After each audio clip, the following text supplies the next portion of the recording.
Happy Monday दोस्तों। Welcome back to your favourite market update channel. Weekend खत्म हो चुका है। अब देखते हैं मंडे को मार्केट का मूड कैसा रहने वाला है। यानी कि आज की इस वीडियो में हम बात करेंगे gift Nifty signals, global markets और foreign institutional investor and domestic investor data और टुडे टॉप स्टॉक, सब कुछ शॉर्ट एंड शार्प स्टाइल में हम देखेंगे।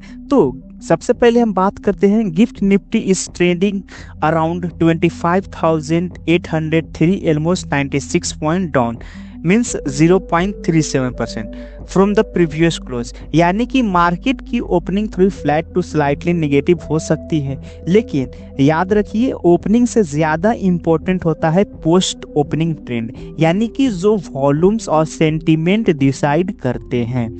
अब बात करते हैं फ्राइडे को यूएस मार्केट ने मिक्स टू पॉजिटिव क्लोजिंग दी थी, उसके बारे में देखिए। सबसे पहले हम बात करते हैं डॉ जोन्स के, यानी कि ये प्लस 40 पॉइंट्स यानी कि 0.09% की क्लोजिंग दी थी। एंड जो सेकेंड S&P 500 था वो प्लस 17 पॉइंट्स यानी कि 0.26% की क्लोजिंग दी थी। और जो नेस्टेक था वो 143 पॉइंट्स यानी कि करीब 0.61% की क्लोजिंग दी थी। और अमेज़न और AMD के सॉलिड रिजल्ट ने टेक स्टॉक्स को पुश दिया था। एशियन मार्केट का सीन भी मिक्स था इस तरह, जैसे कि जो जापान का निकी है वो प्लस 2.12 का स्ट्रॉन्ग रैली दिया था। एंड हैंग सेंग यानी कि हांगकांग का है जो वो माइनस में दिया था, 1.43% का डाउन दिया था। और शंघाई कंपोजिट को बात करें तो ये भी लोअर क्लोज हुआ था 0.81% का।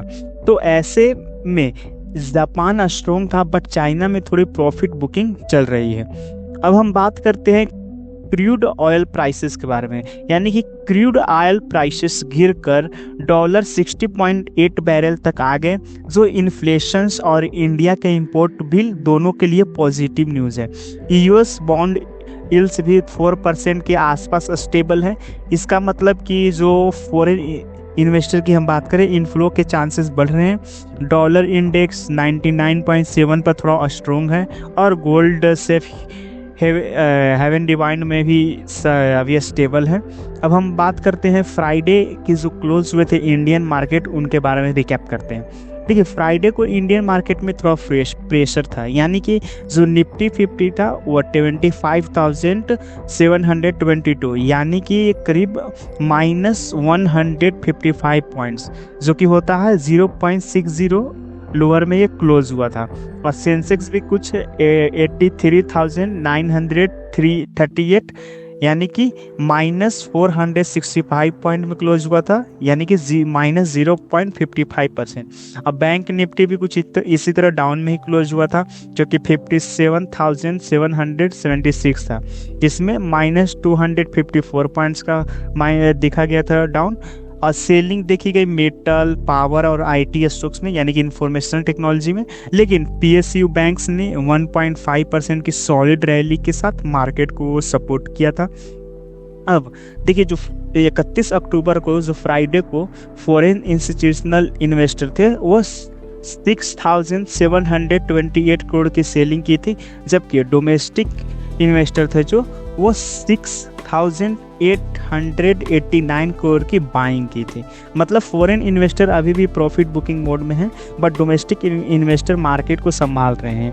यानी कि डोमेस्टिक इन्वेस्टर की स्ट्रॉन्ग बाइंग ही फ्राइडे के फॉल को कंट्रोल में रखा। तब हम बात करते हैं कि कौन सा स्टॉक फोकस में करने चाहिए मंडे को। तो देखिए स्टॉक है जो टॉप स्टॉक जो फोकस में आपको रहना चाहिए वो रिलायंस इंडस्ट्रीज का है, जो कि 47,000 करोड़ 431 करोड़ का मार्केट कैप गेन है लास्ट वीक का, जो कि लो क्रूड प्राइस का इसका डायरेक्ट बेनिफिट मिल रहा है।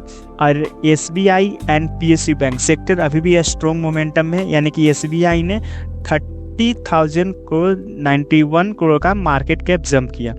और IT कंपनी का बात करें तो TCS एंड इन्फोसिस यानी कि कंसोलिडेशन मोड में है, लेकिन नेस्टेक रैली का पॉजिटिव इम्पैक्ट इनको मिल सकता है, ये दोनों स्टॉक्स को। And HDFC bank and ICICI bank 4 number पर थोड़ी प्रॉफिट बुकिंग हुई है, पर लॉन्ग टर्म सेटअप अभी भी सॉलिड है। एंड लास्ट है कोल इंडिया, NTPC एंड SCOL यानी कि डिवाइडेड अनाउंसमेंट के चलते आज एक्शन में ये रह सकते हैं, यानी कि मंडे को। अब हम बात करते हैं स्ट्रॉन्ग सेक्टर यानी कि strong sector and weak sector की। ठीक है, स्ट्रॉन्ग सेक्टर की बात करें तो PSU बैंक, ऑटो यानी कि रिकॉर्ड फेस्टिव सेल्स के कारण है, एंड फार्मा जो कि एक्सपोर्ट डिमांड स्ट्रॉन्ग है।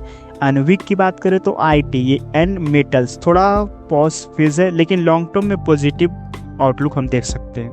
देखिए low crude oil prices energy dependent sector के लिए भी एक शॉर्ट टर्म रिलीफ लेकर आया है। अब हम बात करते हैं की टेक्निकल लेवल्स यानी कि जो निफ्टी 50 का सपोर्ट हम देख सकते हैं 25,700 से 25,400 तक, और रेजिस्टेंस हम देख सकते हैं 25,800 से 26,100। यहीं पर हम बैंक निफ्टी की बात करें तो सपोर्ट देख सकते हैं 57,000 से 600 यानी कि 57,000 तक, एंड रेजिस्टेंस देख सकते हैं 57,900 से 58,500, यानी कि अगर निफ्टी 55,800 के ऊपर सस्टेन करता है तो एक बुलिश मोमेंटम बन सकता है। अब हम बात करते हैं तो दोस्तों मंडे मॉर्निंग को मूड है जो अभी फ्लैट टू कॉशंस लग रहा है, लेकिन ग्लोबल क्यूज पॉजिटिव हैं और डोमेस्टिक सपोर्ट भी स्ट्रॉन्ग है। PSU बैंक्स और ऑटो सेक्टर में मोमेंटम क्लियर दिखता है, तो शॉर्ट टर्म में ट्रेडर्स के लिए सिलेक्टिव बाइंग अपॉर्चुनिटी मिल सकती है। और हमेशा याद रखो patience also positions in the market. अगर आपको ये प्री मार्केट अपडेट पसंद आया हो तो लाइक, सब्सक्राइब और कमेंट ज़रूर करें, और बताएं आपका मंडे ट्रेड प्लान क्या है। मिलते हैं शाम को पोस्ट मार्केट एनालिसिस में, तब तक के लिए हैप्पी ट्रेडिंग।